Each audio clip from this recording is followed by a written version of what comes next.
Okay, let us start. So, writ petitions or writ remedy is a constitutional remedy, as we all know. What do we mean by constitutional remedy? That this particular remedy of writ has been provided under our constitution. All of you must be aware under Article 32 and 226.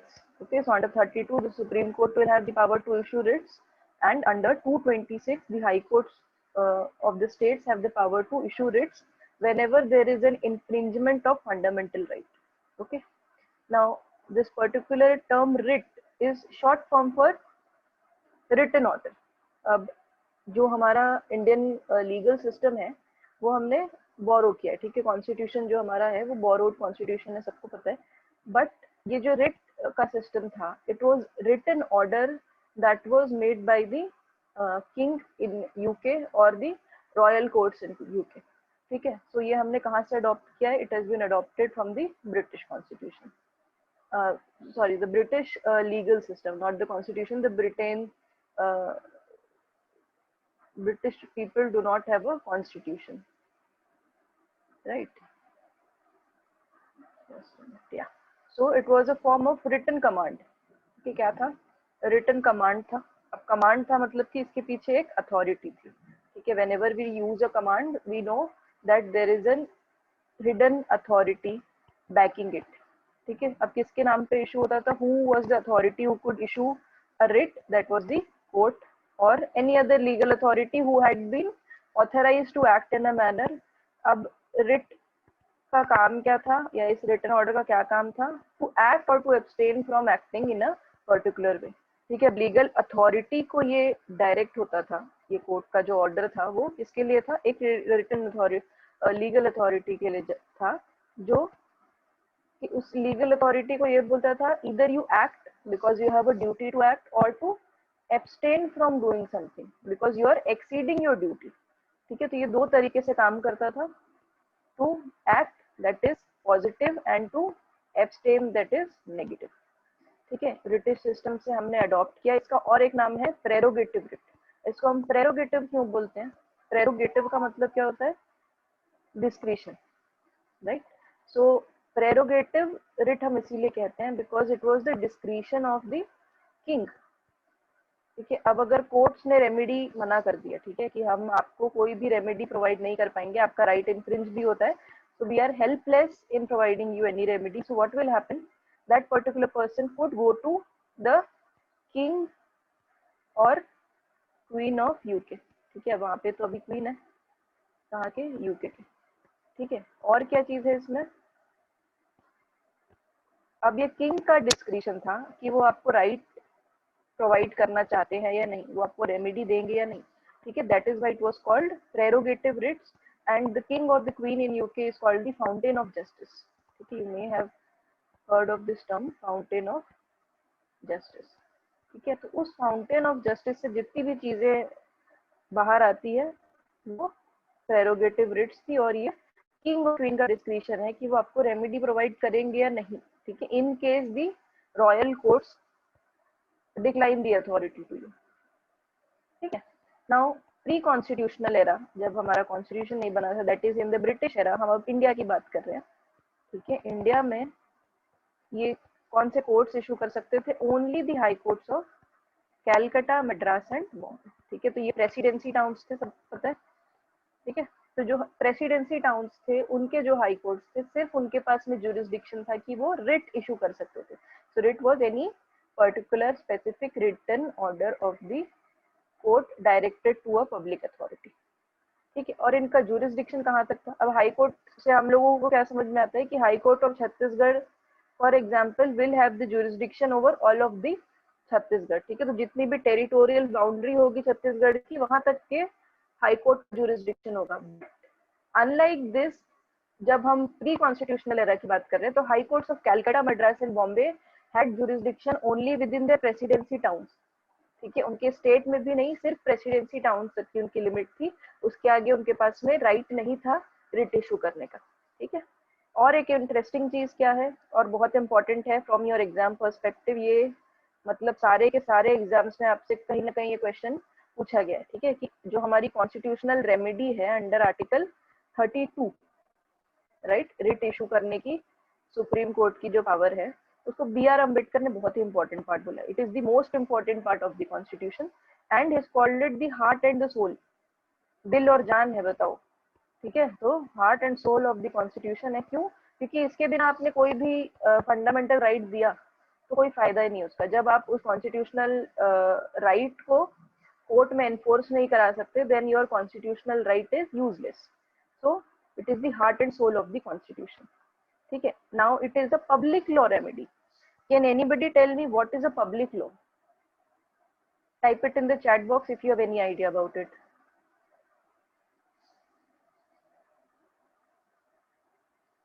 Remedy की बात नहीं कर रही हूँ मैं, सिर्फ यहाँ पे भी आपसे पूछ रही हूँ what is a public law.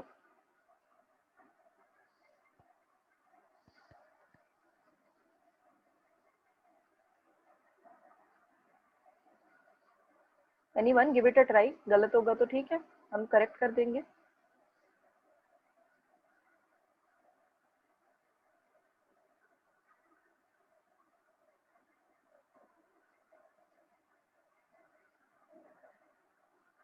Law made for the government or by the government, or which is available to all the citizens, like environment law. Okay, all of you are correct to some extent, ठीक है। So अब public law actually क्या होता है? It is a law that governs the relationship of state with its citizens. ठीक है, fair enough, make sense? Public law क्या है, यहाँ लिख देती हूँ, यहाँ लिख देती हूँ। पब्लिक क्या लॉ क्या है? It is the law that defines the relationship between the government or state with its citizens, ठीक है। सो कॉन्स्टिट्यूशनल लॉ क्या है? Obviously public law. और पब्लिक लॉ क्या है? एनवायरमेंट लॉ पर से इज नॉट पब्लिक लॉ, क्यों? क्योंकि वो सिर्फ गवर्नमेंट के ऊपर ही नहीं, प्राइवेट इंडिविजुअल्स के जो रिलेशनशिप है विथ एनवायरमेंट, ठीक है, वो भी जज करता है। तो पब्लिक लॉ का एग्जांपल कॉन्स्टिट्यूशनल लॉ, ठीक है, और एडमिनिस्ट्रेटिव लॉ, ठीक है। Administrative law is somehow similar to constitutional law। तो ये दोनों जो लॉज हैं ये स्ट्रिक्टली पब्लिक लॉ है and it defines the relationship of the government और the state with its citizens. अब पब्लिक लॉ रेमेडी क्या होगी कि अगर गवर्नमेंट ने आपके साथ में कोई गड़बड़ की, ठीक है, गवर्नमेंट ने आपका कोई राइट छीना, स्टेट ने आपके साथ कुछ गलत काम किया, तो आपके पास में कुछ रेमेडी तो होनी चाहिए ना स्टेट के against, right? So this is the remedy that you have against the state, that is why we call writs as public law remedy, ठीक है। Now supreme court and the high court have original jurisdiction, ठीक है। अब आपको पता है supreme court और high court का एक ओरिजिनल होता है, एक एपेलेट होता है, एक एडवाइजरी होता है, इतने टाइप के हमारे जुरिस्डिक्शन है, ठीक है। तो सुप्रीम कोर्ट का जो रिट इशूइंग पावर है या हाई कोर्ट का जो रिट इशूइंग पावर है, ये क्या है? उनका ओरिजिनल जुरिस्डिक्शन है, ठीक है। और supreme court under article 32 and high court under article 226 आपसे आपके हेल्प के लिए यहाँ पे आ सकते हैं, ठीक है। Now these two articles should be by heart by now that all of you are law students, आपको ये पता ही होगा। बट किसी भी एग्जाम में, even in your CLAT, this is the most probable question that would be asked, ठीक है। आगे बढ़ते हैं।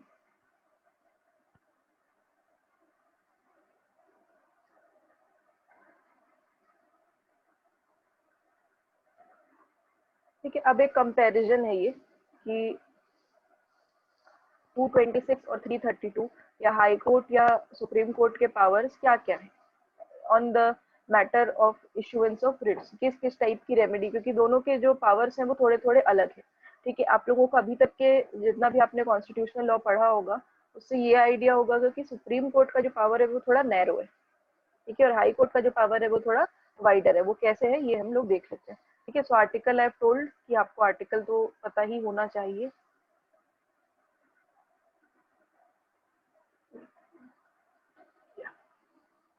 तो आपका आर्टिकल नंबर 32 है, ठीक है। और यहाँ पे हाई कोर्ट में 226 के अंडर आप गवर्न होते हैं, ठीक है। अब ये जुरिस्डिक्शन कैसी है? एक तो ओरिजिनल है, मतलब कि it is not an appellate authority. Appellate jurisdiction यहाँ पे सुप्रीम कोर्ट नहीं एक्सरसाइज कर रहा है। तो आप कभी भी अगर लोअर कोर्ट के डिसीजन से डिससेटिस्फाइड है, so you can not appeal and claim for a writ, right. उसके लिए आपके पास दूसरे ऑप्शंस अवेलेबल है when the supreme court can exercise its appellate authority, but in the nature of writ कभी भी सुप्रीम कोर्ट अपना एपेलेट अथॉरिटी जो है वो यूज नहीं कर सकता, ठीक है। Then it is also supervisory, original के साथ साथ ये सुपरवाइजरी जुरिस्डिक्शन है। एक और ओरिजिनल जुरिस्डिक्शन है सुप्रीम कोर्ट की, can anybody tell me what is the other original jurisdiction of the Supreme Court? Just a quick question here.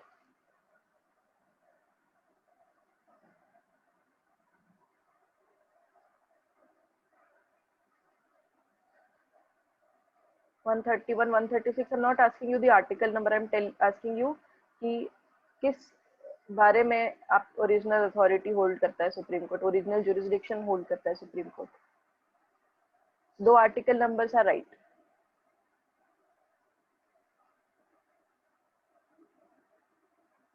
ठीक है, article 136 is special leave petition that can definitely and solely be made to the Supreme Court, और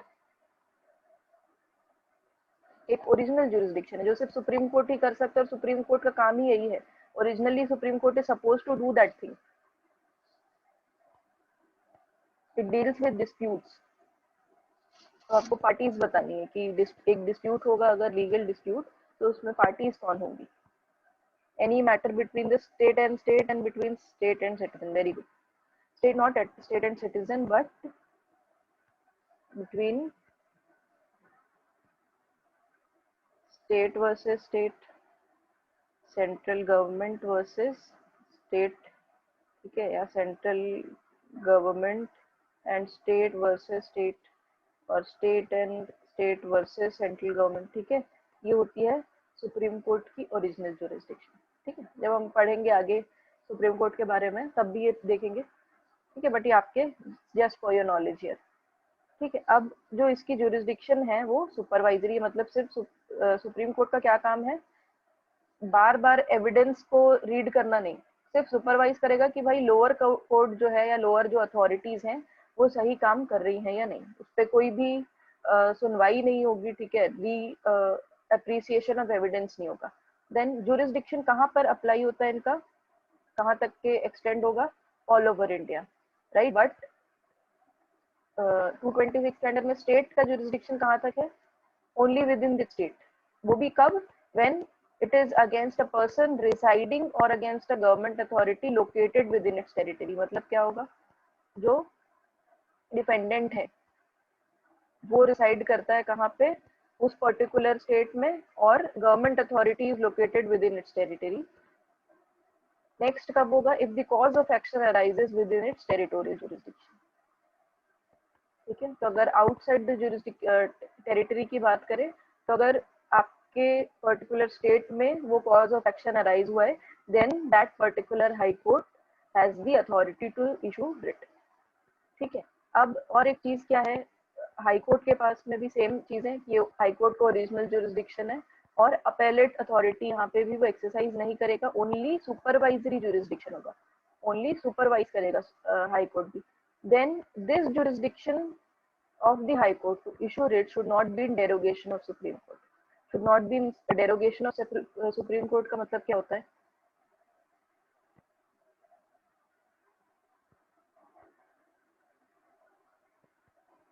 ठीक है। Not in derogation का मतलब क्या होगा कि अगर सुप्रीम कोर्ट ने कोई डिसीजन दे दिया है या सुप्रीम कोर्ट में कोई केस चल रहा है, तो आप हाई कोर्ट वहां पे इंटरफेयर नहीं करेगा। They will both work in a very coordinated manner, right, right, against the decision of the Supreme Court. The High Court will not go against the decision of the Supreme Court, and that is where this principle of res judicata applies. Res judicata का principle आपको पता है क्या होता है, क्या होता है? Can anybody tell what is res judicata? I know it's a bit difficult, but I'm sure some of you can answer.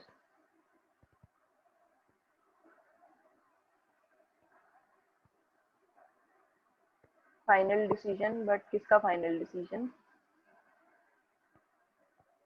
ठीक है। सी रेस जुडिकाटा क्या होता है? सिविल लॉ का प्रिंसिपल है ये। ठीक है कि एक मान लो एक कोर्ट है से अब एक है कोर्ट ऑफ बैंगलोर, ठीक है, एंड एक कोर्ट है मुंबई। ठीक है, सेम मैटर चल रहा है, दोनों पार्टीज यहाँ पे भी ए वर्सेस बी है, ए वर्सेस बी है, यहाँ भी सेम पार्टीज। ठीक है, और इनका जो मैटर है, डिस्प्यूट है, वो सेम है, मनी मैटर है। ठीक है, दोनों कोर्ट्स में क्यों चल सकता है? Because A resides in Bangalore and B resides in Mumbai, तो कहीं पे भी आप फाइल कर सकते हैं। ठीक है, दोनों के मैटर भी सेम है।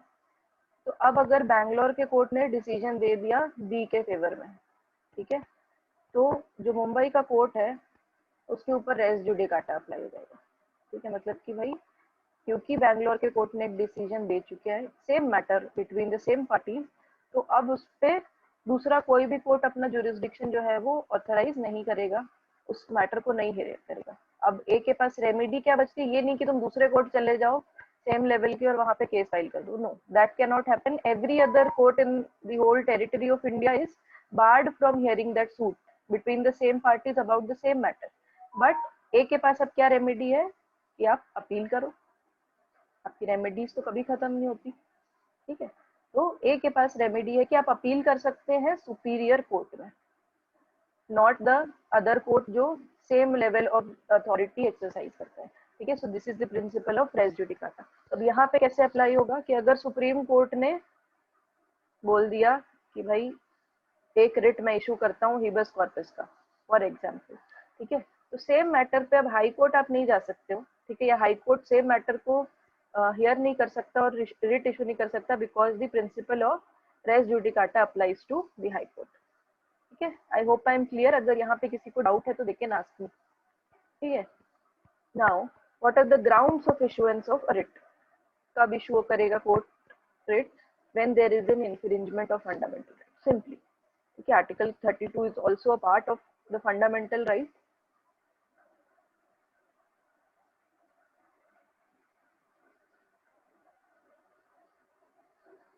Okay, so whenever there is an infringement of fundamental rights, तो 32 के अंडर में डायरेक्टली आप सुप्रीम कोर्ट जा सकते हैं और सुप्रीम कोर्ट फंडामेंटल राइट के issuance plus any other legal right, अभी ये भी डेवलपमेंट है कोर्ट्स का। ठीक है, एनी अदर लीगल राइट अगर आपका इन्फ्रिंज होता है और फंडामेंटल राइट इन्फ्रिंज होता है अगर, तो आपका सुप्रीम कोर्ट जो है वो रिट इशू कर सकते हैं। ठीक है, अब हाई कोर्ट कब कब कर सकते हैं? दैट इज वेयर जहाँ पे सुप्रीम कोर्ट की जो अथॉरिटी है to issue writ is narrow, यहाँ पे ये नैरो हो जाती है कि फंडामेंटल राइट पे ही मोस्टली आपको फोकस करना है।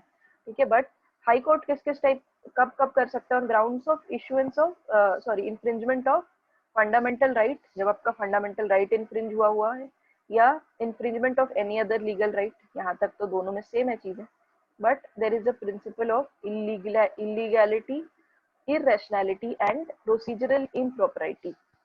ठीक है, तो अगर सुप्रीम कोर्ट को लगता, हाई कोर्ट को लगता है कि किसी इंफीरियर कोर्ट ने या किसी पब्लिक अथॉरिटी ने कभी अपने प्रोसीडिंग्स में इलीगैलिटी दिखाई है, when will a procedure be illegal? ठीक है, जब कोई लोअर कोर्ट अपने जुरिस्डिक्शन को एक्सीड कर दे, राइट, तो वो इलीगल होगा। जब उसके पास में एक लॉ के अंडर वो एक्ट कर रहे हैं, that law itself has been declared as unconstitutional, then obviously that particular authority has no jurisdiction to hear that matter, so that is where the illegality creeps in। so अगर procedure में लगता है कि एक lower court या public authority जो है वो इलीगली डिसीजन सुनाई है, ठीक है, then high court has the power to issue writs. then again irrationality क्या होता है? irrational का मतलब क्या होता है? unreasonable, you can say। now how do you determine if something is unreasonable? Is there a test to determine unreasonability or reasonability? General principle of law पूछ रही हूँ मैं, ठीक है, ये आप लोगों ने टॉट में भी पढ़ा है, ये आपने कॉन्ट्रैक्ट में भी पढ़ा है कि कोई भी चीज अनरीजनेबल कैसे डिटरमाइन कर सकते हैं हम, या कोई भी चीज रीजनेबिलिटी किसी की कैसे डिसाइड होती है, which is against law, right? Obviously if something is against law तो वो अनरीजनेबल है, ठीक है, but that particular thing will come under illegality, ठीक है। तो अब अनरीजनेबल कैसे होगी कोई चीज, अगर suppose I am a right thinking person of this society, ठीक है, मेरी नजरों में जो भी चीज रीजनेबल होगी, ठीक है, वो almost majority of the society will think likewise, ठीक है। इफ आई से रेप इज रॉन्ग, ठीक है, मेरे रेशनैलिटी में, मेरी रीजनेबलनेस में रेप इज रॉन्ग, ठीक है, और हमें इसको डिस्करेज करना चाहिए, कास्ट सिस्टम इज रॉन्ग, हमें इसको डिस्करेज करना चाहिए, ठीक है, दैट इज माई रीजनेबिलिटी, ठीक है। और आई सपोज कि मैं क्योंकि एक राइट थिंकिंग मेंबर हूँ, मैं उसके प्रोज एंड कॉन्स समझ सकती हूँ, तो मेरे साथ ऐसे बहुत सारे लोग होंगे सोसाइटी के, मेजोरिटी ऑफ द लोग होंगे सोसाइटी के जो अग्री करेंगे कि हाँ भाई कास्ट सिस्टम जो है वो बिल्कुल गलत है, उसको हमें बढ़ावा नहीं देना चाहिए, राइट। और रेप जो है वो बहुत ही गलत चीज है, उसके लिए स्ट्रिक्टर पनिशमेंट होनी चाहिए। Majority of the people who are the right thinking members of the society will think likewise, ठीक है। So that is how you determine if something is reasonable or unreasonable.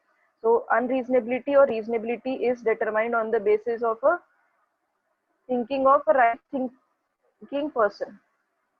कोई भी नॉर्मल रीजनेबल मैन जो होगा, वो जो सोचेगा वही कोर्ट भी सोचेगा और वही लॉ भी सोचेगा, ठीक है। तो उसी के अकॉर्डिंग एक चीज रीजनेबल या अनरीजनेबल होगी। So if the court think something is irrational, irrationality कैसे होगी, जैसे मालाफाइड इंटेंशन। मालाफाइड इंटेंशन मतलब कि कोई जुडिशियल अथॉरिटी है या कोई पब्लिक अथॉरिटी है, उसने बुरे इंटेंशन के साथ डिसीजन दे दिया, ठीक है, सामने से दिख रहा है कि हाँ भाई ये तो गलत हुआ है, apparent error apparent on the face of record, ठीक है। तो ये सारी चीजें जो है वो इरेशनैलिटी के अंडर आएगी। And what is procedural इम्प्रॉपरिटी?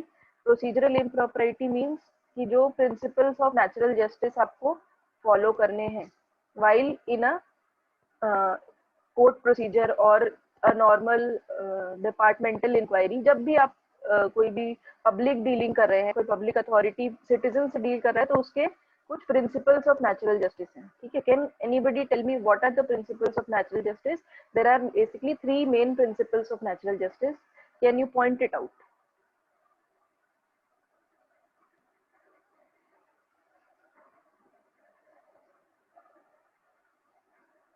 Yes, reasonableness will also means something which is not arbitrary, ठीक है, you have a reason behind your action, ठीक है। so a reasoned decision is all very important, ठीक है।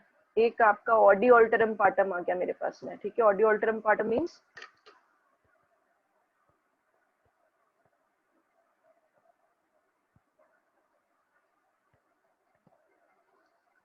everyone is innocent until proven guilty. No, that is the principle of justice, but not the natural justice that we are studying here, but a good attempt, ठीक है। एक अपना principal है Audi alteram partum, right. इसका मतलब क्या होता है? both the sides should be heard,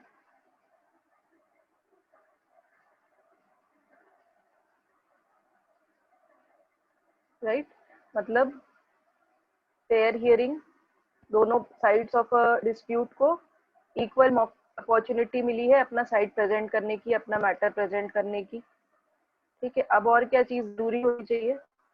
Nemo judex in sua causa, very good. There is another maxim that we seeing here, ठीक है, Nemo जुडेक्स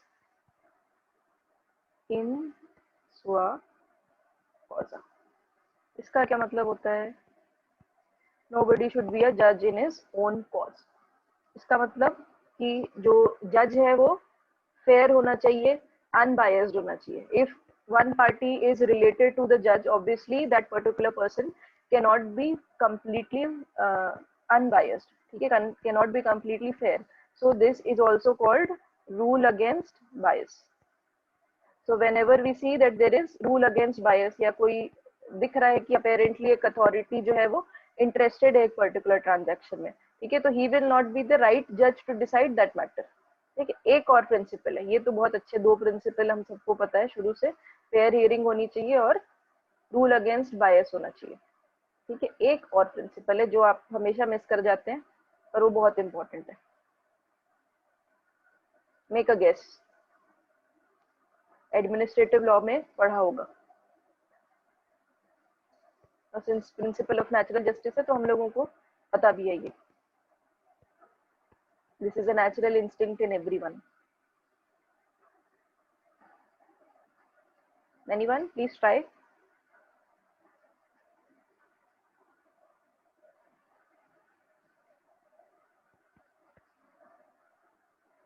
Okay, I'll tell you. Adequate notice. ठीक है, अगर कोई भी केस चल रहा है, कोई भी डिपार्टमेंटल इंक्वायरी चल रही है, तो हमें क्या देखना है कि दोनों पार्टीज को एडिक्वेट नोटिस मिला हुआ है। ठीक है, कि आपको इस डेट पे प्रेजेंट होना है, इसके लिए आप कोर्ट ने डिसाइड किया हुआ है, लॉ ने डिसाइड किया हुआ है। हमारे प्रोसीजरल लॉज जो है वो बताते हैं कि कितने दिन का प्रायर नोटिस आपको देना है। ठीक है, या उस इंसान को पता भी है कि नहीं उसके अगेंस्ट कोई केस चल रहा है। ठीक है, so this is the third principal of natural justice, that a person should have an adequate notice. तो अगर ये तीनों चीजें भी नहीं होती है तब हम क्या बोलेंगे, that there is procedural impropriety. ठीक है, so now wherever there is procedural impropriety, the appellant can prove कि हमारे साथ में गलत हुआ है, हमारे साथ नेचुरल जस्टिस के प्रिंसिपल को फॉलो नहीं किया गया है। ठीक है, तब supreme court and the high court, but mostly the high court has the power to issue writs. ठीक है, और इसके इस जुरिस्डिक्शन को, क्योंकि ये इतना वाइड है, देख लो कितनी सारी चीजों के अगेंस्ट आप रिट इशू करा सकते हैं। ठीक है, so it's not only fundamental right but और even restricted to the 5 writs that we've known. It's also include any other order. ठीक है, कोई भी suitable order। ठीक है, इसीलिए इसको क्या बोलते हैं, इक्विटेबल jurisdiction। इक्विटेबल jurisdiction का क्या मतलब होता है कि कोर्ट का काम ये नहीं है कि वो पूरे जो लॉज है उसको फॉलो करे, पूरे प्रोसीजर को फॉलो करे, बट अल्टीमेटली कोर्ट का क्या काम है कि जस्टिस मिले। ठीक है, तो जिस भी तरीके से आप जस्टिस दे सकते हैं, the court should not be bound by the rules and the procedures कि भाई अगर हमारे हाथ बंधे हुए हैं तो हम आपको जस्टिस नहीं दे सकते। जो भी तरीके में आपको लगता है कि इनजस्टिस हुआ है उसका कॉम्पनसेशन मिलना चाहिए, and that is what is meant by equitable jurisdiction. ठीक है, I hope it's clear till here.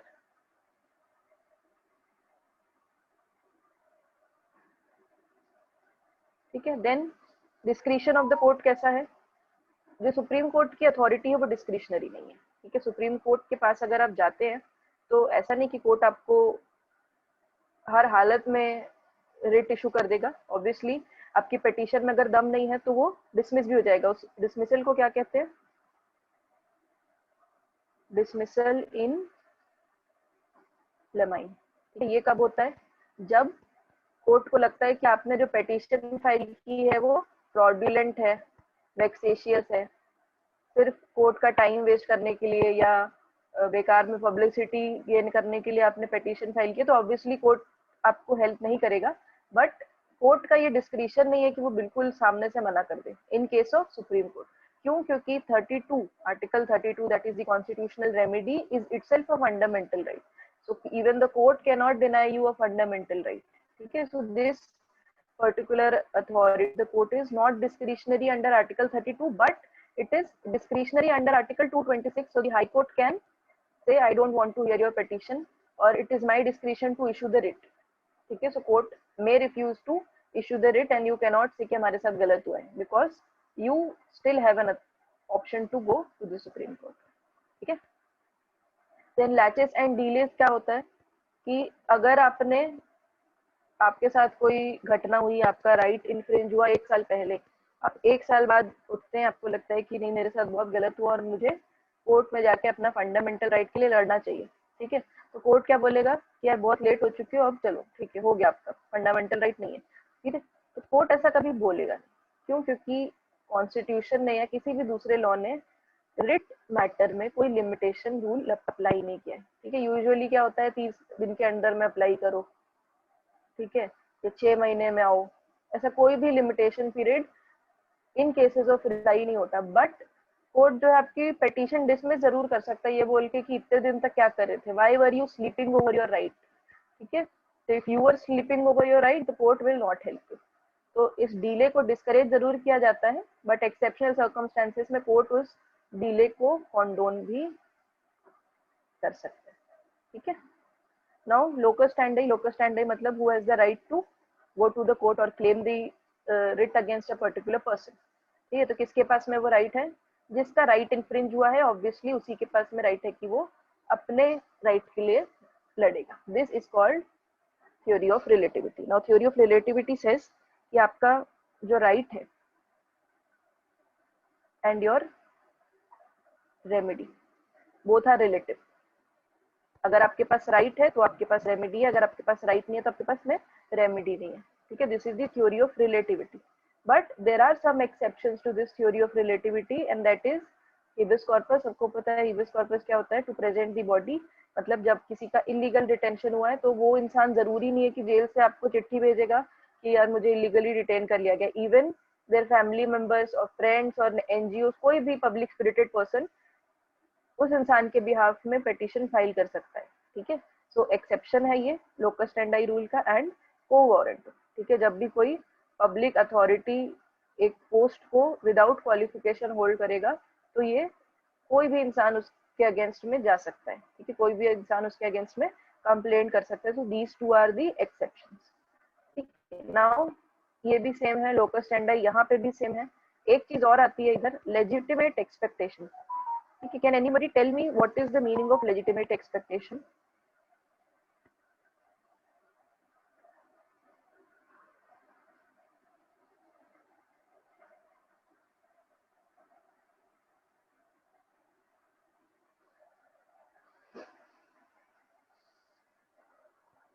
Anyone?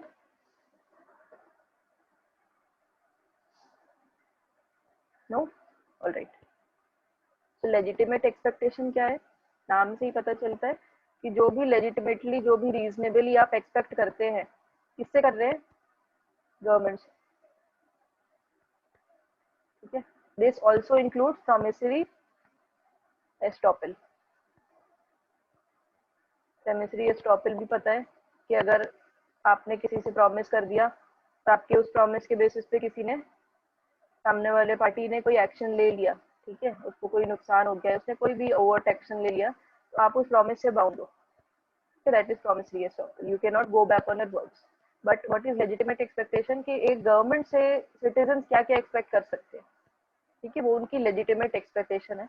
तो जरूरी नहीं है कि हर बार आपका राइट ही इन्फ्रिंज हुआ हो, but being the citizen of this particular country आपकी कुछ एक्सपेक्टेशंस है. और अगर कोर्ट फील करता है कि आपकी लेजिटिमेट एक्सपेक्टेशन फुलफिल नहीं हो रही है, even though your right has not been infringe, you are not the only person जिसकी राइट इन्फ्रिंज हुई है, but you do have certain expectations from this particular state और दिस पर्टिकुलर गवर्नमेंट. ठीक है, तो आपको कोर्ट अलाउ कर देगा कि ठीक है, go file a petition. This is like PIL. ठीक है, वहां पे भी पब्लिक स्पिरिटेड पर्सन क्यों जाता है? क्योंकि उसकी कुछ एक्सपेक्टेशंस है. ठीक है, उसकी कोर्ट से, उसकी स्टेट से, उसकी गवर्नमेंट से एक्सपेक्टेशंस है और वो being a part of this society वो अपनी एक्सपेक्टेशन को फुलफिल करा सकता है. ठीक है, यहाँ पे भी हिबिस कॉर्पस और को वारंटो के साथ साथ लेजिटिमेट एक्सपेक्टेशन के ग्राउंड पे भी आपको लोकस स्टैंडाई का एक्सेप्शन मिल सकता है when your right was not infringed. ठीक है, और you did not have any right under a particular law or a statute. ठीक है, अब किस टाइप की रिलीफ कोर्ट ग्रांट कर सकता है आपको? In nature of writ. तो आपको जो 5 रिट पता है वो तो मिलेगा ही. ठीक है, इसके अलावा any other order similar to writ या कोई भी ऑर्डर जो कोर्ट अप्रोप्रिएट फिट करते हैं वो पास होता है. ठीक है, this is moulding of order. ठीक है, कोर्ट को लगता है कि आपको कॉम्पनसेशन देना चाहिए तो आपको कॉम्पनसेशन दे देगा. कोर्ट को लगता है कि सामने वाली पार्टी को इम्प्रिजनमेंट होना चाहिए तो वो कर सकते हैं. दे कैन प्रोवाइड डैमेजेस और इवन डायरेक्शन. जहाँ पे गवर्नमेंट ने कोई लॉ नहीं बनाया है, when there is no law on a particular matter, then the court is even empowered under this particular article to give directions on a particular matter. ठीक है, this happened in, if you remember, Vishaka versus state of Rajasthan. It's not the only case, but the most popular case जहाँ पे court ने directions issue किए थे. Damages कब दिए थे? Can anybody tell? रहने दो, वो अपन आगे पढ़ेंगे. रुदल शाह. ठीक है, ये केस आप लोग को याद होना चाहिए. Rudal Shah versus state of Bihar. काफी इंपॉर्टेंट केस है. ठीक है, इस केस में ये एक्चुअली हिबिस कॉर्पस का केस है. ठीक है, बट इस केस में कोर्ट ने हिबिस कॉर्पस के रिट के साथ साथ में आपको डैमेजेस भी दिए थे, एमसी मेहता में भी दिए थे, राइट? एमसी मेहता में तो हर बार ही देते रहते हैं, एमसी मेहता में डायरेक्शंस भी आते हैं, ठीक है? तो रुदल शाह में क्या हुआ था कि एक इंसान को even when he was acquitted तब भी उसको 14 साल के लिए जेल में डाल दिया गया था। तो कोर्ट ने बोला कि आपके साथ बहुत ही टॉर्चर हुआ है, आपके साथ बहुत गलत हुआ है, 14 साल आपकी लाइफ के किसी ने ले लिए, तो ये पुलिस एट्रोसिटी है और आपको कॉम्पनसेशन मिलेगा, ठीक है? तो कोर्ट ने रिट के साथ कि आप इमीडिएट रिलीज करो इस इंसान को, साथ साथ में कॉम्पनसेशन भी दिया, ठीक है? अब सुप्रीम कोर्ट तो ये सब कर सकती है, ठीक है, कि वो डायरेक्शन दे सकती है, कॉम्पनसेशन दे सकती है, और हाई कोर्ट क्या कर सकती है इस मैटर में? इंटरिम ऑर्डर्स भी दे सकती है, इंटरिम एंड इंटरलॉक्यूटरी ऑर्डर्स भी हाई कोर्ट दे सकती है, ठीक है? सुप्रीम कोर्ट नहीं देती। हाई कोर्ट और हाई कोर्ट जो है वो अपने रिट जुरिस्डिक्शन में इंटरिम और इंटरलॉक्यूटरी ऑर्डर्स भी देते हैं, प्लस डेक्लेरेटरी रिलीफ। डेक्लेरेटरी रिलीफ क्या होता है? wherein a court is deciding your right, ठीक है? आपका राइट डिस्प्यूटेड है, आपने कोई डैमेजेस नहीं मांगा या कोर्ट को नहीं लगता कि आप को डैमेजेस मिलने चाहिए, कॉम्पनसेशन मिलना चाहिए, but court will determine your right कि हाँ आपके पास एक राइट तो है। तो कोर्ट ने अपना क्या यूज किया है? डेक्लेरेटरी जुरिस्डिक्शन, और आपको एक डिक्लेरेटरी रिलीफ मिली है, ठीक है? एंड कॉम्पनसेशन तो सबको पता ही है कि कोर्ट कॉम्पनसेशन दे सकता है, ठीक है? यहाँ तक कि I hope everybody is clear. If you have any doubt you can type it in the chat box, I will try and clear it. But ये सारी चीजें जो है वो बहुत इंपॉर्टेंट है, so keep noting it down. ये देखो डिसमिसल इन लेमाइन क्या होता है, ये सब छोटे छोटे टर्म्स हैं, छोटे छोटे कॉन्सेप्ट्स हैं जो आपके एग्जाम्स में भी आते हैं, प्लस आपके कभी आपने इंटरव्यू फेस करना होगा आगे तो आपके इंटरव्यूज में भी पूछे जाते हैं, ठीक है? तो be very clear about it. I can explain promissory estoppel, ठीक है? एक मिनट।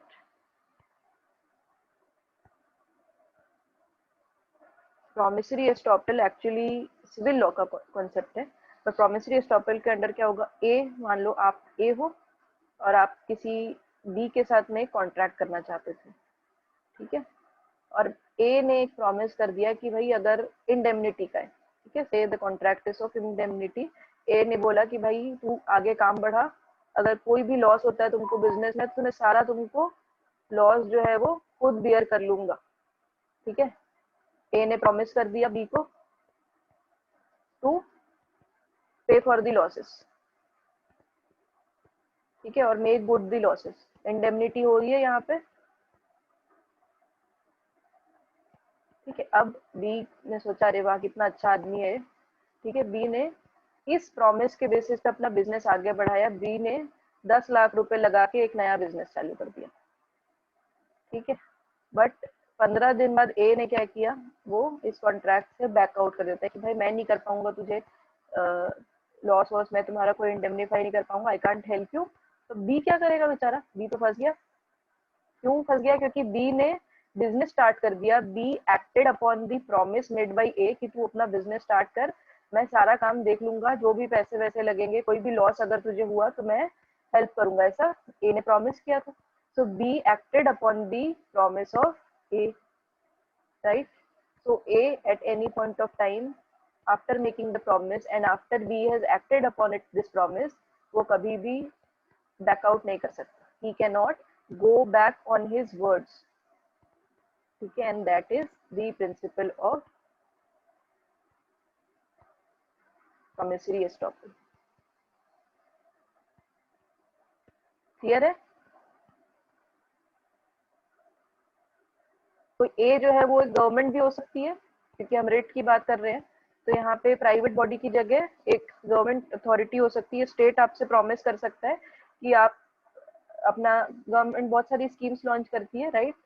उज्ज्वला योजना, ये वो करके बहुत सारी स्कीम्स आती है, ठीक है? तो मान लो आपको एक लोन की स्कीम दी कि जो छोटे छोटे इंडस्ट्रीज हैं वो अगर अपना बिजनेस खुद स्टार्ट करेंगे तो गवर्नमेंट आपको पूरे लोन प्रोवाइड करेगी।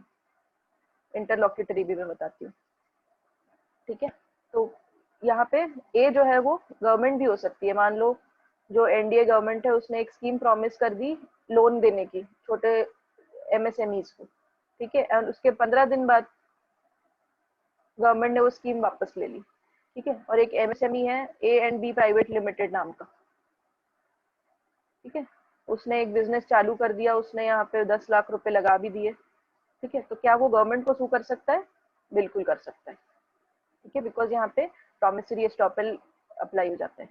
नाउ इंटरिम और interlocutory order, they are the same. Interim order मतलब कि अगर एक मैटर चल रहा है, ठीक है, कोर्ट के केसेस सबको पता है बड़े लंबे चलते हैं, ठीक है, तब तक के किसी दूसरे पार्टी को रोकने के लिए कि वो आपकी प्रॉपर्टी है या गुड्स हैं उसको बेच ना दे, ठीक है, मान लो एक प्रॉपर्टी रिलेटेड डिस्प्यूट है बिटवीन ए एंड बी, इन दोनों भाई हैं, ठीक है, एक यहाँ पे उनका घर है, ये डिस्प्यूट है, ठीक है, यहाँ पे बी रहता है,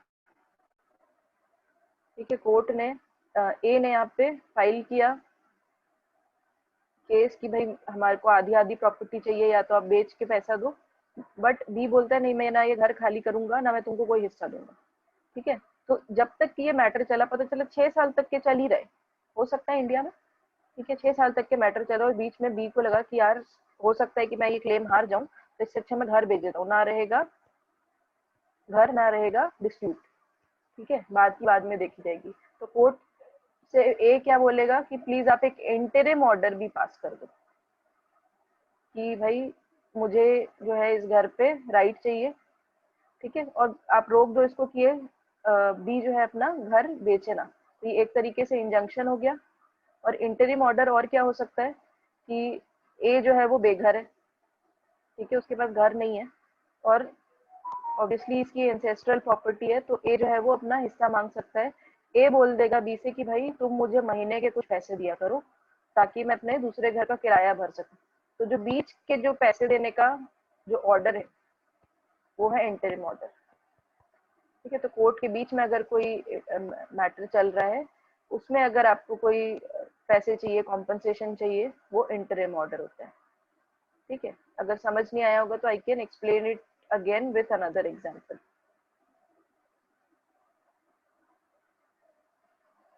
yes, they both are same, ठीक है,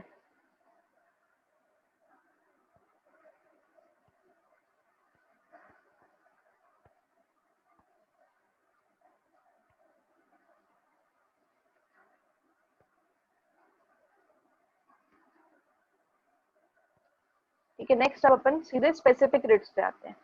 तो स्पेसिफिक रिट जो है वो सबसे पहली और सबसे अच्छी, सबसे इजी, जो सबको पता ही होती है, वो है अपनी हिबिस कॉर्पस की रिट, ठीक है, हिबिस कॉर्पस की रिट क्या कहती है, लैटिन टर्म से आई है, ये जो हिबिस कॉर्पस है ये एक लैटिन टर्म है which means to have the body और टू प्रेजेंट द बॉडी। ये कब अप्लाई होगा, आपको ये पिक्चर देख के समझ आ ही रहा होगा कि किसी को जेल में डाल दिया है, जेल इट्स नॉट ऑलवेज जो जेल हमें पता है, कोई भी किसी को भी आपने डिटेन कर लिया, ठीक है, तो उसके अगेंस्ट उसके पास में क्या रेमेडी है, उसका राइट इन्फ्रिंज हो रहा है, he has a right to move freely, ठीक है, उसका फंडामेंटल राइट तो इन्फ्रिंज हो ही गया, ठीक है, तो अब आपके पास क्या रेमेडी है, वो कोर्ट में जाके बोल सकता है कि भाई मुझे इलीगली डिटेन किया गया है तो मुझे रिलीज किया जाए इमीडिएटली, या मेरी जो डिटेंशन है उसकी लीगैलिटी चेक की जाए, ठीक है, तो कोर्ट क्या बोलेगा कि रुको तुमको तुरंत हम रिलीज नहीं कर सकते, ठीक है, वील हैव टू चेक कि तुम जो क्लेम कर रहे हो कि मुझे इलीगली डिटेन किया गया है वो चेक करो, ठीक है, तो कोर्ट क्या देखेगा यहाँ पे, मैलाफाइड इंटेंशन देखा कि भाई जो डिटेनिंग अथॉरिटी है उसका इंटेंशन क्या था तुमको डिटेन करने के पीछे, ठीक है, और कोई अल्टीरियर पर्पस तो नहीं था, ठीक है, कि तुमको डिटेन किया गया है मर्डर के नाम पे और कहीं वो तुम्हारा एनकाउंटर तो नहीं करना चाहते, ठीक है, तो कोई अल्टीरियर या कोलैटरल पर्पस तो नहीं था डिटेंशन के पीछे। और नेक्स्ट कब हो सकता है इलीगल डिटेंशन, जब आर्टिकल 22 का कंप्लायंस ना हो। Can anybody tell me what is article number 22 of the constitution?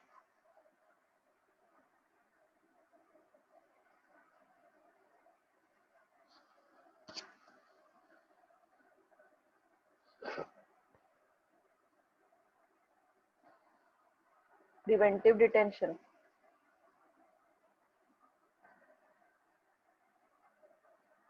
Right, ये प्रिवेंटिव डिटेंशन में भी अगर किसी को रखा गया है उसकी इलीगैलिटी चेक की जाएगी। और कब हो सकता है, जब आपको 24 आवर्स के अंदर में किसी को भी अरेस्ट किया जाता है तो उसका फंडामेंटल राइट क्या कहता है कि आपको 24 आवर्स के अंदर में उसको मैजिस्ट्रेट के सामने प्रेजेंट करना है. Then a magistrate will decide if that particular person should be put in custody और नॉट. ठीक है, तो अगर ये कंप्लायंस नहीं हुआ तो भी आपका जो डिटेंशन है वो लीगल से इलीगल हो जाएगा. ठीक है, अब किसके अगेंस्ट इशू होता है? पब्लिक अथॉरिटी, तो गवर्नमेंट हो गई, और इवन प्राइवेट पर्सन. ठीक है, अब डिटेंशन तो कोई भी कर सकता है. ठीक है, मान लो कोई बहुत जमींदार है गांव का, ठीक है, बहुत रसूख वाला, उसने एक किसान की, गरीब किसान की लड़की को किडनैप करके अपने घर पे रख लिया और क्लेम करता है कि मेरे पास तो नहीं है तुम्हारी बेटी. ठीक है, तो पुलिस का क्या काम है कि वो ढूंढे, बट पुलिस अगर नहीं काम करती है, ठीक है, तो पुलिस के अगेंस्ट भी ऑर्डर हो सकता है, दैट इज मैंडेमस हो सकता है यहाँ पे. बट हेबस कॉर्पस में कैसे अप्लाई होगा कि प्राइवेट पर्सन जो है, जमींदार इज अ प्राइवेट पर्सन, उसने इलीगली डिटेन किया हुआ है एक लड़की को. ठीक है, तो उसकी डिटेंशन के अगेंस्ट भी रिट इशू हो सकता है. ये नहीं बोल सकता वो कि भाई मैं तो स्टेट नहीं हूँ, मुझे कैसे आप लोग कोर्ट मेरे अगेंस्ट ऑर्डर पास कर सकते हैं. ठीक है, now another thing to see here is ex debito justitiae. Can anybody tell me what is the meaning of ex debito जस्टिशिये?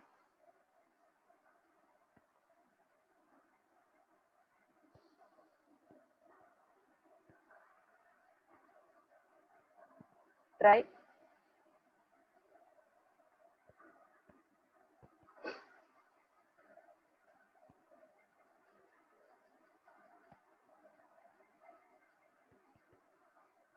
No, this means as a matter of right. ठीक है, तो अब as a matter of right का मतलब क्या होता है? ये नहीं होता है कि कोर्ट आपको डिटेंशन से फ्री कर ही देगा. No, the court has no discretion when it comes to hearing your petition. ठीक है, तो कोर्ट जो है वो हीबस कॉर्पस की जो पिटीशन है उसको इन लिमाइन डिसमिस नहीं कर सकता. ठीक है, नहीं हो सकता इन लिमाइन डिसमिस. ठीक है, तो as a matter of right आपका इतना राइट तो है कि आपके डिटेंशन को चेक किया जाएगा कि वो लीगल है या इलीगल है. ऑब्वियसली अगर इलीगल होगा तो court will immediately order for your release. ठीक है, I hope I am clear with what is meant by as a matter of right.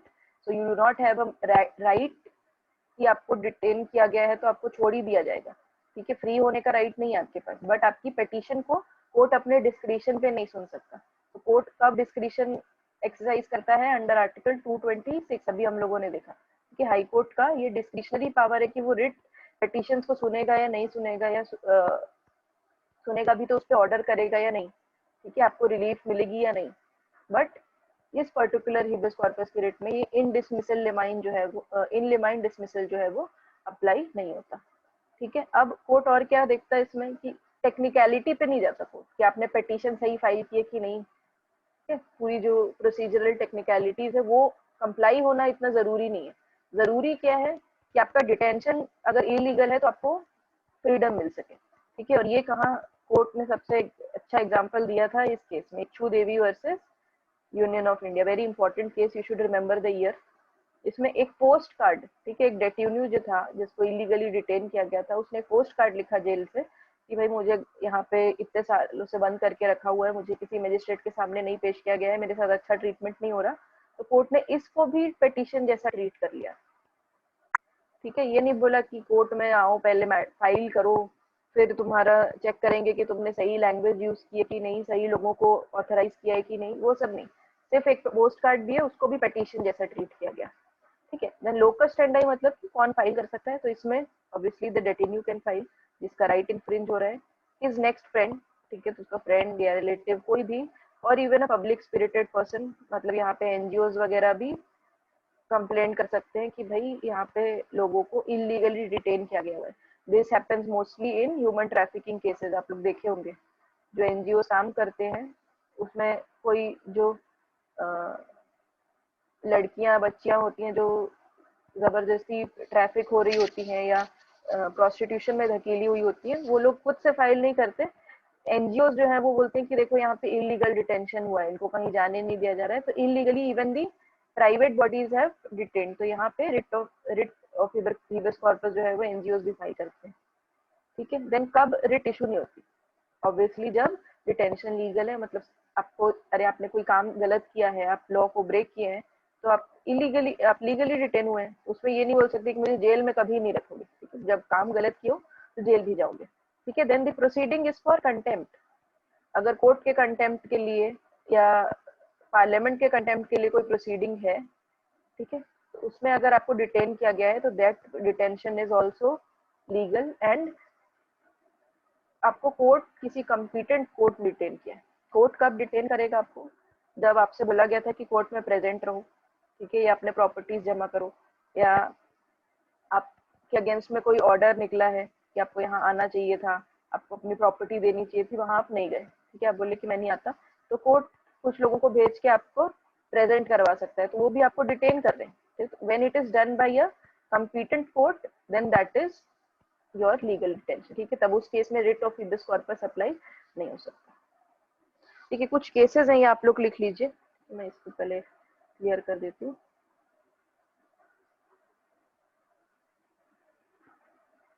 Okay, these are very very important cases. एक तो जो आपका रुदल शाह था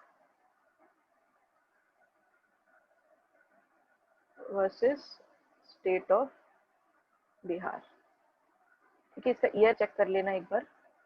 इसमें इलीगल डिटेंशन का ही matter था, इसमें कॉम्पनसेशन भी मिला था। देन नेक्स्ट केस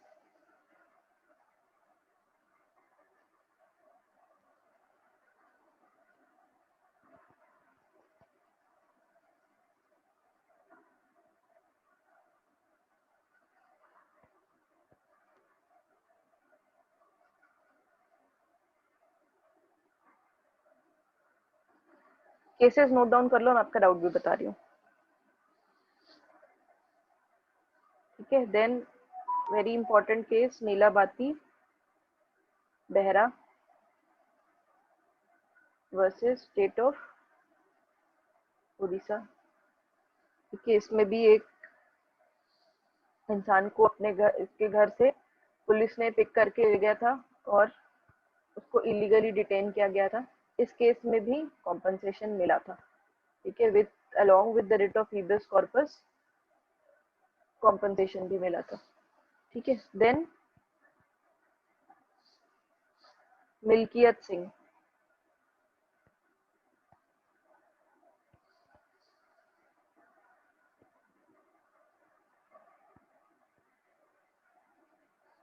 ठीक है। So when you see these particular cases, तो आपको आपका आंसर भी मिलेगा कि क्या इलीगल प्रिवेंटिव डिटेंशन के केसेस में भी इलीगल डिटेंशन क्लेम किया जा सकता है, ठीक है। इस पर्टिकुलर केस में क्या हुआ था, टी नाम का एक आदमी था, ठीक है, जिसको पुलिस ने डिटेन किया हुआ था और he was killed in an encounter, ठीक है, एनकाउंटर हो गया था इसका। तो टी के फादर ने बहुत टाइम बाद, जब कहीं बहुत टाइम तक के टी का पता नहीं चला, तो उन्होंने एक कंप्लेंट फाइल की, ठीक है, रेट के फाइल की, तो पता चला कि भाई इनका तो एनकाउंटर हो चुका है, तो कोर्ट ने कॉम्पनसेशन दिया, बोला कि ये बहुत ही पुलिस एट्रोसिटी का सबसे क्रूर फेज हमें यहाँ पे दिख रहा है, ठीक है। तो कॉम्पनसेशन ऑफ 5 lakhs मिला था, ठीक है। ये 3 केस आपके लिए बहुत ही ज्यादा इंपॉर्टेंट है, प्लीज नोट इट डाउन।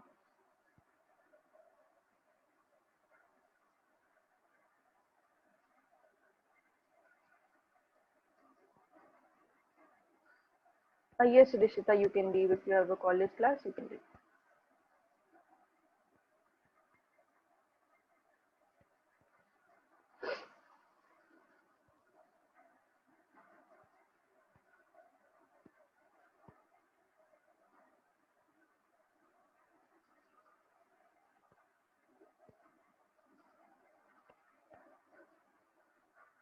ठीक है, I hope you all of you have noted it down.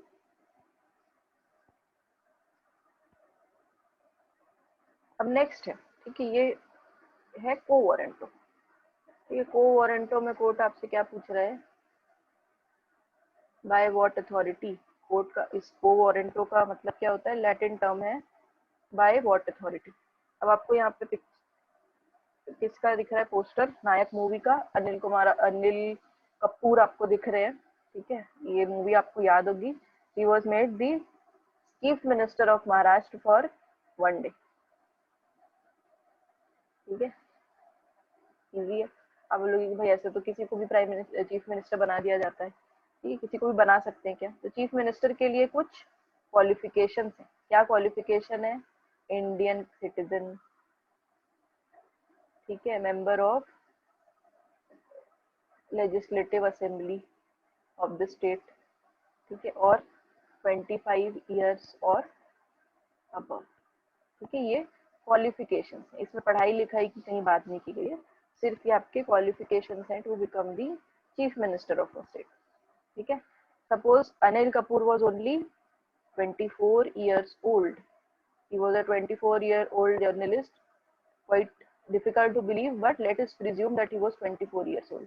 ठीक है, और सेम सिनेरियो आप इमेजिन करिए कि वो चीफ मिनिस्टर का इंटरव्यू ले रहे हैं, चीफ मिनिस्टर भड़क गए क्वेश्चन से, बोलते हैं इतना इजी है, तुम एक दिन के लिए सीएम बन जाना। ठीक है, तो क्या अनिल कपूर के पास में अथॉरिटी है कि वो सीएम की पोस्ट होल्ड कर सकते हैं? Tell me your answers.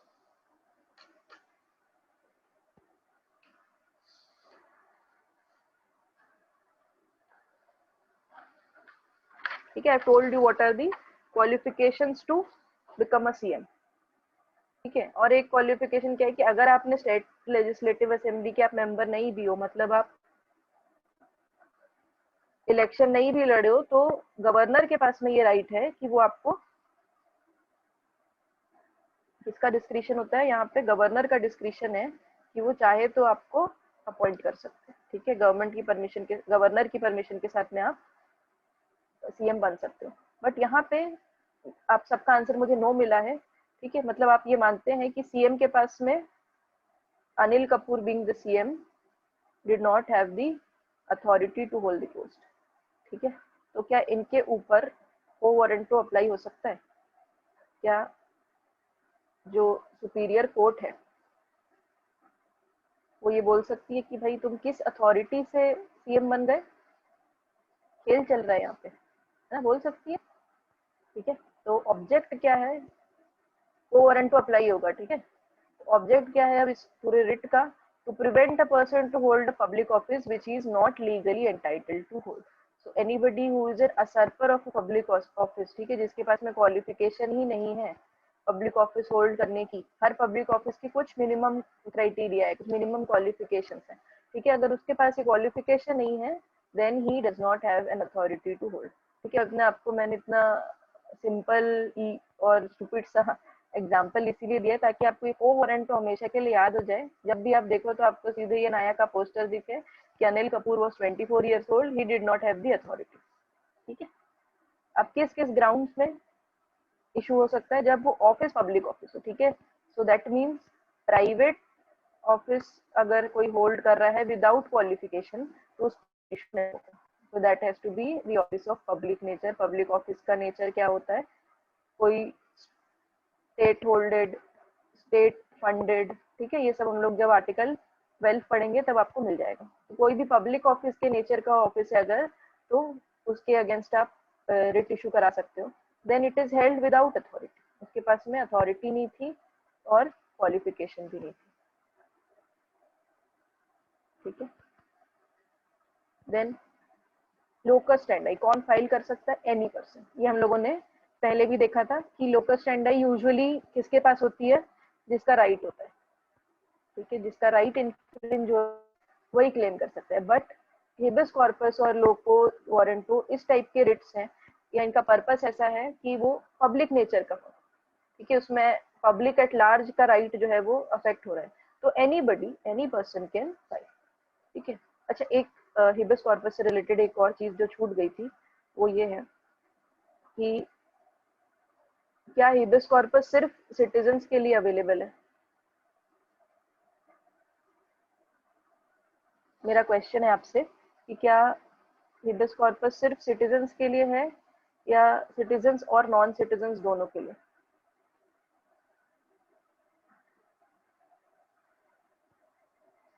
ये रेमेडी क्या सिर्फ सिटीजन्स यूज कर सकते हैं या नॉन सिटीजन्स जो हैं वो भी इस रेमेडी का यूज कर सकते हैं? Both, are you sure? ठीक है, तो ये दोनों के लिए ही है। बट इसमें ट्विस्ट क्या है, नॉन सिटीजन्स जो है वो ये नहीं बोल सकते कि भाई अगर आप इलीगली इंडिया में एंटर किए हो, ठीक है, obviously you are non citizen, तो आपको अगर डिटेन किया गया इस ग्राउंड पे कि आप इलीगली एंटर किए हो, तब आप ये नहीं क्लेम कर सकते कि मुझे रिलीज किया जाए, मेरा डिटेंशन जो है वो इलीगल है। ठीक है, there is a particular case, write it down, Anwar versus state of Jammu and Kashmir. ठीक है, इस केस में क्या हुआ था, ये जो अनवर था वो नॉन सिटीजन था और ये स्टेट ऑफ जम्मू कश्मीर में इलीगली घुसा था। ठीक है, बहुत सारे लोग घुसते हैं state of Jammu and Kashmir में, कुछ गाय चराते हुए इधर आ जाते हैं या कुछ in the face of terrorist ऐसे आ जाते हैं। ठीक है, तो वो इलीगली इंडिया की बाउंड्री में आया था, उसको ऑब्वियसली जो आर्मी थी उन्होंने डिटेन कर लिया था। ठीक है, ऑन ग्राउंड्स की वो इलीगली एंटर किया था, तो वो ये नहीं बोल सकता जाके कि भाई मुझे जो है इलीगली डिटेन किया गया, ठीक है, मुझे इमीडिएटली रिलीज करना चाहिए, तो उसका डिटेंशन जो है वो लीगल डिटेंशन था। ठीक है, ये नहीं वो दोनों के लिए अवेलेबल है, सिटीजन एंड नॉन सिटीजन। और नॉन सिटीजन ये नहीं बोल सकते कि भाई हर ग्राउंड पे आप हमें रेमेडी प्रोवाइड करो, नहीं, अगर आपका डिटेंशन लीगल था तो आप क्लेम नहीं कर सकते। ठीक है, कमिंग बैक टू आर को वारंट। ठीक है, को लोकस स्टैंडर्ड समझ में आ गया। अब ये दो केसेस आपके लिए इंपॉर्टेंट है, दोनों एक्चुअली सिमिलर है। ठीक है, ये जो चंद्र बाबू नायडू वाला केस है, जस्ट मिनट, इसमें क्या हुआ था कि आप क्वालिफिकेशन और अथॉरिटी के बेस पे तो बोल सकते हो कि ये इंसान के पास में कोई पावर नहीं है एक पब्लिक ऑफिस होल्ड करने का, बट ये नहीं बोल सकते कि he is not performing his constitutional duty.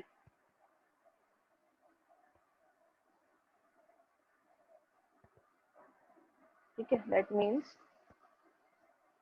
Right, non performance of constitutional duty is not a ground. ठीक है, जिसके बेसिस पे आप को वारंट को ब्लेम कर सकते हैं। एंड बी आर कपूर में क्या हुआ था कि जो अपॉइंटमेंट है गवर्नर का, ठीक है, नहीं, गवर्नर के द्वारा जो अपॉइंटमेंट है, तो गवर्नर क्या कर सकते हैं, किसी को भी सीएम बना सकते हैं, आपको पता है। ठीक है, तो अगर गवर्नर का अपॉइंटमेंट है उसको ऐसे तो क्लेम नहीं किया जा सकता कि भाई गवर्नर ने गलत डिसीजन लिया है, but based on his qualifications, ठीक है, या उसको जो क्राइटेरिया दिया गया है कि 6 महीने के अंदर आप कोई भी स्टेट लेजिस्लेटिव असेंबली के मेंबर बन जाओ। ठीक है, वो क्राइटेरिया अगर आप क्वालिफाई नहीं कर पाते हो, तो even though you have been appointed by the governor, आपको अथॉरिटी होल्ड करने का, पावर होल्ड करने का, पब्लिक ऑफिस होल्ड करने का राइट नहीं है, and you are asserting your public office. ठीक है, तो इनके अगेंस्ट में को वारंट तो अप्लाई होता है। ठीक है, I hope the case is clear.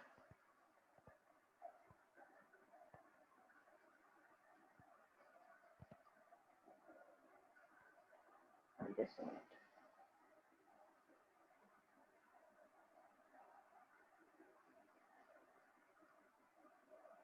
ठीक है, अब नेक्स्ट मैंडेमस। मैंडेमस का मतलब क्या होता है, वी कमांड। ठीक है, ये भी लैटिन से ही आया है। Mandamus means we command, who will command, the court और the superior court for would be the most appropriate body. ठीक है, सुपीरियर कोर्ट क्या बोलेगा कि आपने अपना काम नहीं किया है, ठीक है, आपकी जो ड्यूटी थी वो आप फुलफिल नहीं कर रहे हो, we command you to fulfil your duty.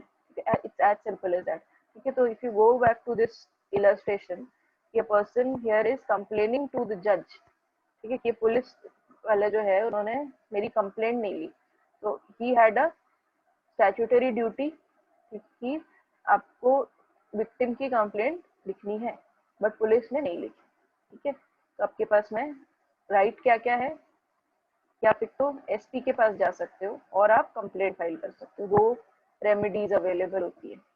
ठीक है ना, अगर आपकी पुलिस ने एफआईआर नहीं लिखी तो आपके पास रेमेडीज क्या क्या है, एक आप एसपी के पास जा सकते हो कंप्लेंट लेके या फिर मैजिस्ट्रेट के पास, ठीक है। तो आप मैजिस्ट्रेट के पास गए, आपने बोला कि ये आदमी जो है वो मेरी कंप्लेंट नहीं नोट डाउन कर रहा है, he is under a duty, ठीक है। तो कोर्ट क्या ऑर्डर करेगा? Mandamus. Court will command that police officer to register the FIR, ठीक है। Very easy. Now will see कब इस रिट को इशू किया जा सकता है। Failure to perform a public duty, ठीक है। पब्लिक ड्यूटी मतलब क्या होता है? आपके किसी लॉ और स्टैच्यूट के अंडर में ड्यूटी है तो वो आपकी पब्लिक ड्यूटी है। और अब ड्यूटी का जो है वो दो एस्पेक्ट होता है, ये मैं आपको पहले भी बताई हूँ, बट इसके दो एस्पेक्ट होते हैं। एक होती है आपकी पॉजिटिव ड्यूटी एंड एक होती है negative duty. Positive duty to do something, ठीक है, और नेगेटिव टू एब्सटेन, ठीक है। दोनों ही ड्यूटीज होती हैं किसी एक पब्लिक ऑफिसर की, दोनों ड्यूटी होती है कि उसको क्या करना है और क्या नहीं करना है, ठीक है। तो दोनों ही, अगर वो अपनी ड्यूटी परफॉर्म नहीं करता है, मतलब कि या तो उसकी ड्यूटी थी और उसने काम नहीं किया, या उसकी ड्यूटी नहीं थी पर उसने अपनी जुरिस्डिक्शन को एक्सीड कर दिया, दोनों ही केसेस में he has failed to perform his public duty, ठीक है। Then second criteria is the applicant has a right to complain. अब यहाँ पे हमारे लिए देखने लायक क्या बात है? Locus standard.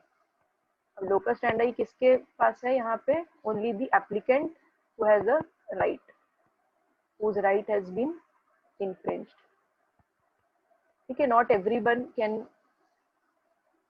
file for the writ of mandamus.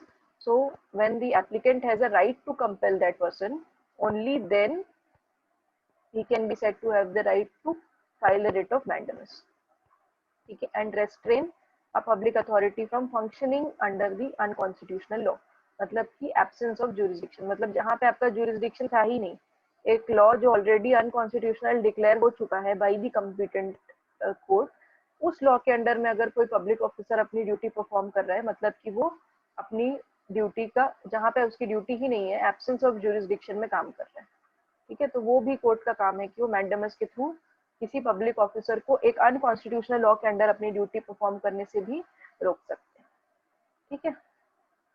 सो कब इशू नहीं होगा?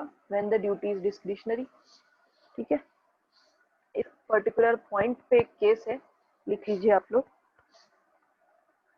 That is state of MP versus Mandawar,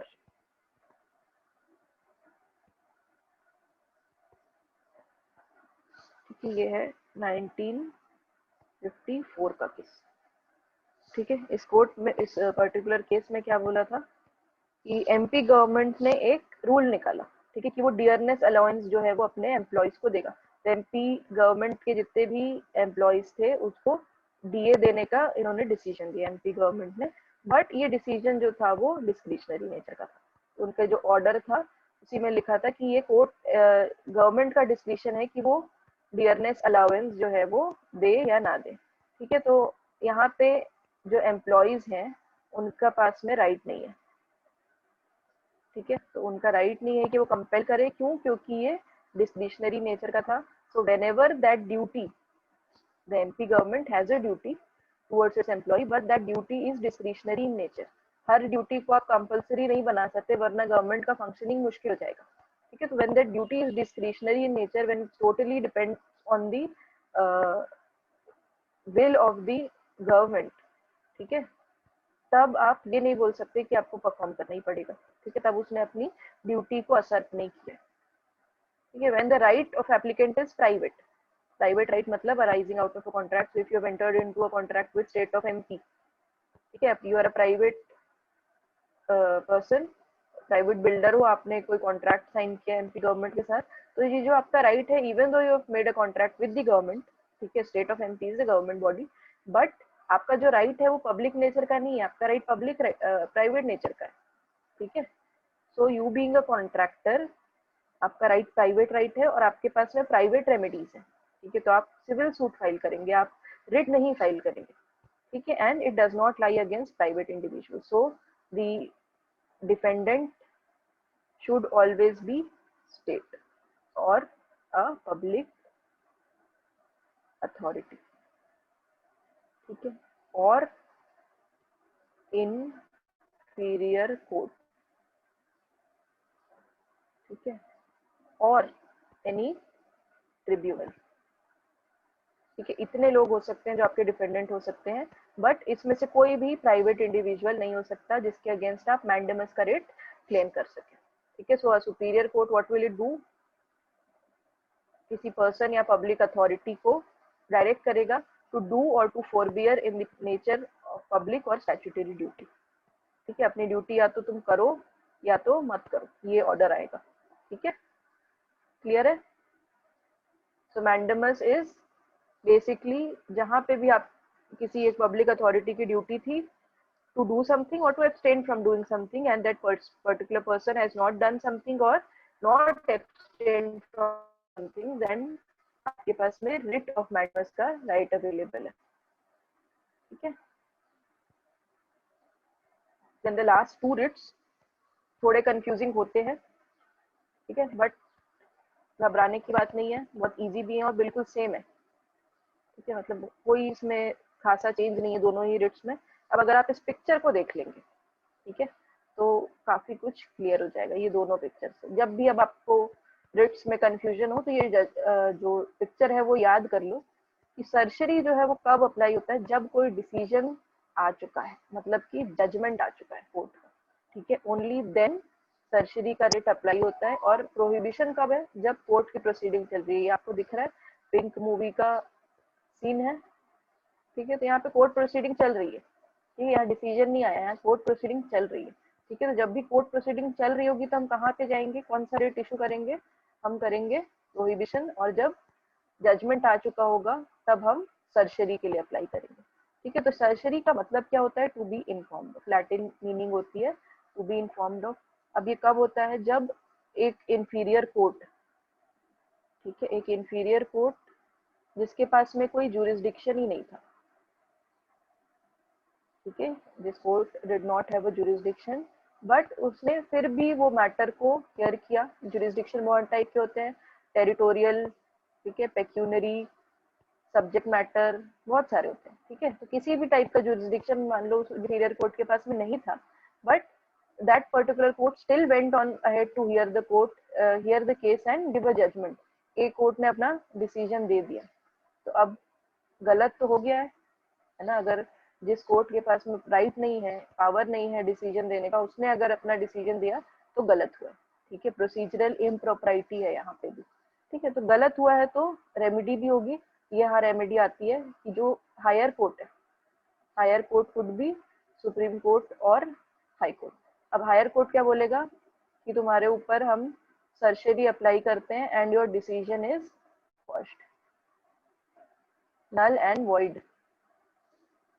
ठीक है, then it can be issued even in matter between private parties. तो अगर कोई केस चल रहा है ए और बी का, ठीक है, दोनों ही प्राइवेट पार्टीज हैं, ठीक है, तब भी अगर ए या बी में से किसी को लगता है कि जो कोर्ट है वो इसके पास में ज्यूरिसडिक्शन ही नहीं है, ज्यूरिसडिक्शन नहीं है, तो इवन बिटवीन प्राइवेट पार्टीज भी सर्जरी जो है वो अप्लाई होगा। उनके भी कोर्ट के ऑर्डर को हम क्वॉश कर देंगे। ठीक है, हम कौन, हाई कोर्ट और सुप्रीम कोर्ट। ठीक है, then it lies only against the judicial और क्वासी जुडिशियल बॉडीज। किसके अगेंस्ट में होगा, मतलब कि किसके ऑर्डर को क्वॉश करेंगे, ओनली द जुडिशियल अथॉरिटी, मतलब कि जो कोर्ट्स हैं क्रिमिनल और सिविल, या फिर क्वासी जुडिशियल बॉडीज, मतलब कि जो स्पेशल ट्रिब्यूनल्स सेटअप हो रहे हैं। ठीक है, एडमिनिस्ट्रेटिव ट्रिब्यूनल्स बहुत सारे हैं। ठीक है, तो उनके अगेंस्ट में भी अगर उन्होंने भी अपनी जो जुरिस्डिक्शन है उसको क्रॉस किया है, अपने पावर को क्रॉस करके कोई डिसीजन सुनाया है, कोई जजमेंट दिया है, तो उनके डिसीजन को भी हम लोग वॉश कर देंगे। ठीक है, अब प्रोहिबिशन पे आते हैं। दिख गया हमको कि ये while the proceedings are going on तब होता है, तो हम क्या करेंगे, प्रोहिबिट कर देंगे, रोक देंगे कि भाई तुम्हारे पास कोई राइट नहीं है ये मैटर सुनने का, तो तुम इस कोर्ट केस को जाने दो। ठीक है, तो we'll stop that particular tribunal or the court from passing any judgment। ठीक है, then it is issued before the proceedings are complete, right? and object क्या है, quashing नहीं है but prevention। आप उस लोअर कोर्ट को जिसके पास में अथॉरिटी नहीं थी उसको आप प्रिवेंट कर रहे हैं कि अपना जो पावर है उसको एक्सीड मत करो, अभी भी तुम्हारे पास टाइम है, वापस आ जाओ। ठीक है, then it can be issued even in the matter between private parties, same, and lies against judicial and quasi judicial body. ठीक है,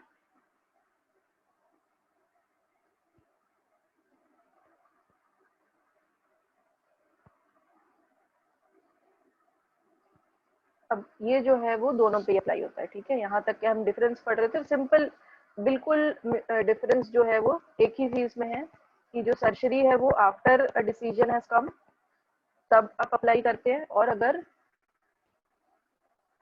प्रोहिबिशन कब होता है, जब कोर्ट में केस चल रहा होता है, प्रोसीडिंग्स चल रही होती है। ठीक है, बट बाकी सारी चीजें आप लोग देख रहे होंगे कि सेम है।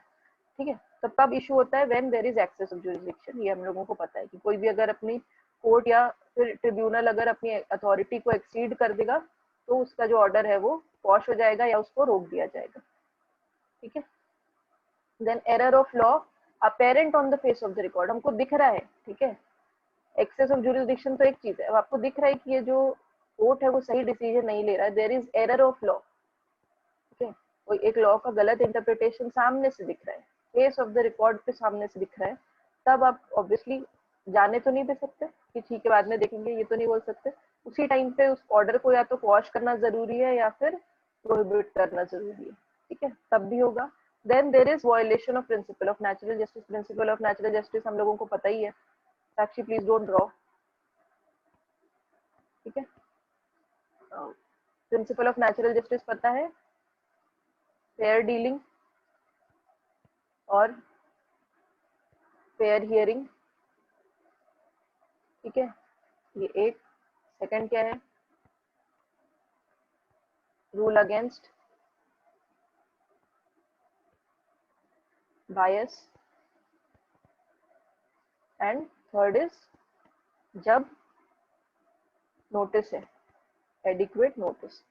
ये तीन है प्रोसीजरल इम्प्रॉपर्टी के केसेस या कंडीशंस और प्रिंसिपल ऑफ नेचुरल जस्टिस। अगर ये तीनों किसी प्रोसीजर में फॉलो नहीं हो रहे हैं तो there is violation of principles of natural justice. ठीक है, then there is no reappreciation of evidence. ठीक है, जब भी आप सर्जरी या प्रोहिबिशन अप्लाई कर रहे होते हैं या इस केस को जब हम आगे बढ़ते हैं तब कोई वापस से एविडेंस नहीं रीड किया जाता है। ठीक है, सिर्फ ये चेक किया जाता है कि क्या आपका ऑर्डर आपने एक्सीड किया है जुरिसडिक्शन को या नहीं, बस। और कुछ नहीं होता उस पर्टिकुलर केस में। जब भी कोई सुपीरियर कोर्ट जो है वो सर्जरी या प्रोहिबिशन का जो रेट है अगर वो सुन रहा होता है जब भी प्रोसीडिंग चल रही होती है, there is no reappreciation of evidence. ठीक है, then there is principle of Wednesbury. Wednesbury principle क्या कहता है, सेम बात कहता है। ठीक है, कि जब भी कोई सुपीरियर कोर्ट जो है वो किसी ट्रिब्यूनल को या इंफीरियर कोर्ट के मैटर में ये देख रहा होता है कि भाई वो काम ठीक से कर रहा है कि नहीं, जब सुपरवाइजरी जुरिसडिक्शन होता है, ठीक है, तब वहां पे आप रीअप्रिसिएशन ऑफ एविडेंस नहीं करेंगे। ठीक है, तब उस प्रिंसिपल को हम कहते हैं कि तब कोर्ट का क्या काम है, सिर्फ ये देखना कि वो सही काम कर रहा है कि नहीं, उसने अपनी अथॉरिटी एक्सीड तो नहीं कर दी है, नेचुरल जस्टिस हो रहा है कि नहीं हो रहा है, बस तभी। ठीक है, देन नेमो जुडेक्स इन कॉजस हुआ, सबको पता है, रूल अगेंस्ट बायस यही है। ठीक है, अब इसमें दो वेरी वेरी इंपॉर्टेंट केसेस हैं, गुल्लापल्ली 1 एंड गुल्लापल्ली 2। गुल्लापल्ली 1 और गुल्लापल्ली 2 में क्या हुआ, 1 में court issued the writ of surgery. ठीक है, और इसमें कोर्ट रिफ्यूज्ड। इस पर्टिकुलर केस को आप लोगों ने एडमिनिस्ट्रेटिव लॉ में भी पढ़ा होगा। तो 1 में क्या हुआ था, एक ट्रांसपोर्ट ट्रिब्यूनल, ट्रांसपोर्ट डिपार्टमेंट के एक आदमी पे इंटरनल इंक्वायरी चल रही थी। ठीक है, डिपार्टमेंटल इंक्वायरी चल रही थी, और इंक्वायरी कौन कर रहा था, उस डिपार्टमेंट का हेड। ठीक है, तो जो अपना अपेलेंट था उसने बोला कि भाई जिन लोगों ने मेरे ऊपर केस किया है, जिन लोगों ने मेरे ऊपर इंक्वायरी बिठाई है, ठीक है, वही अगर जज होगा तो मेरे साथ तो रूल अगेंस्ट बायस अप्लाई हो जाएगा, वो मेरे साथ अनबायस्ड नहीं हो, मतलब मेरे साथ बायस्ड रहेगा, I will not be having a fair hearing. ठीक है, मेरे साथ जस्टिस नहीं होगा, क्योंकि वो तो चाहेंगे, डिपार्टमेंट वाले यही चाहेंगे, ठीक है, कि वो ये चाहेंगे कि हमारा जो केस है वो स्ट्रांग हो और वो लोग मेरे अगेंस्ट में डिसीजन देंगे। ठीक है, अपेलेंट ने ये कहा। तो कोर्ट अग्रीड कि हाँ भाई यहाँ तो नेमो जुडेक्स इन कॉजा सुआ अप्लाई हो रहा है, नोबडी शुड बी अ जज in his own cause and this particular department is being जज इन हिज ओन कॉज। ठीक है, तो इसने सर्शरी अप्लाई किया, जो डिपार्टमेंटल इंक्वायरी का जो डिसीजन था उसको क्वेश्चन कर दिया। ठीक है, अब डिपार्टमेंटल इंक्वायरी का कैसे कर दिया, because it was a decision by the tribunal, quasi judicial body थी। ठीक है, देन गुल्लापल्ली 2, गुल्लापल्ली 2 में क्या हुआ, ट्रांसपोर्ट वाला ही सेम मैटर था, डिपार्टमेंट ऑफ ट्रांसपोर्ट का फ्रेश इंक्वायरी हुई। फ्रेश इंक्वायरी में इस बार सीएम बैठ गए। ठीक है, तो इंक्वायरी किसने कंडक्ट की, chief minister of that state. अब कोर्ट ने बोला कि भाई चीफ मिनिस्टर भले ही मिनिस्टर हो, ठीक है, उन्होंने भले ही वो डिपार्टमेंट में उनका कोई इंटरेस्ट हो, बट डायरेक्ट इंटरेस्ट कुछ नहीं है, ऐसे तो वो हर डिपार्टमेंट के मिनिस्टर है। ठीक है, तो उनका कोई डायरेक्ट रिलेशन नहीं है, तो इतना बायस्ड होने के उनके चांसेस नहीं है। ठीक है, इसीलिए ये बार जो इंक्वायरी हुई सेकेंड टाइम, ठीक है, इसको वैलिड बोल दिया और इस टाइम पे रिट ऑफ सर्जरी अप्लाई नहीं हुआ। ठीक है, these are two very important cases that you should know. ठीक है, this I finish the writs. अगर आपको कोई डाउट है तो आप पूछ सकते हैं।